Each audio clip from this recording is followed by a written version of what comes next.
Hello. Ok. Giờ nó mà tự hầu ơi. Đó.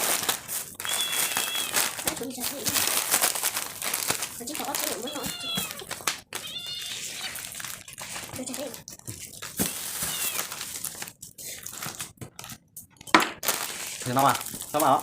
Ba nhân đàn ra rồi.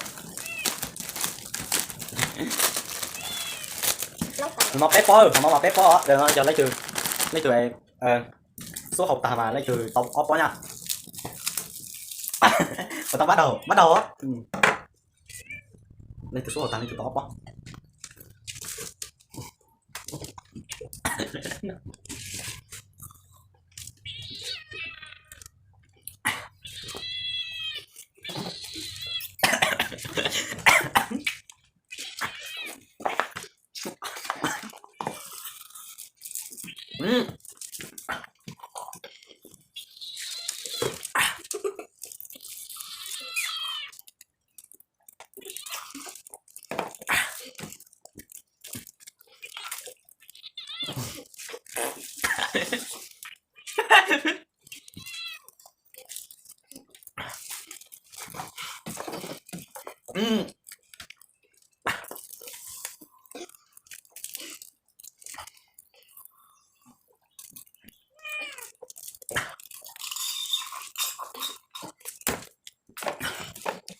Tả.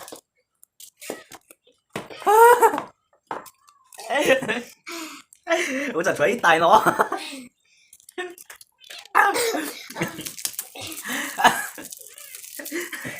Đó. Đi giờ lên đây bỏ nó. Người tới học tập cái tài của học tập ót tài rồi, ủa trời thấy tài rồi. Giờ tao xin nói đi. Cho nó giờ người tao ót bó nữa.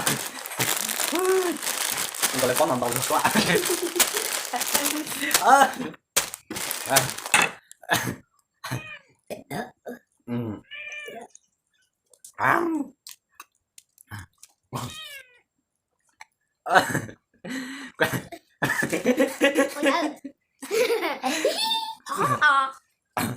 Dù sao dù hay nó. Yo của số tôi bạn nó hậu tay đầu của tôi vậy à. Tụi nó hay trả hậu sai chạy qua hả nào.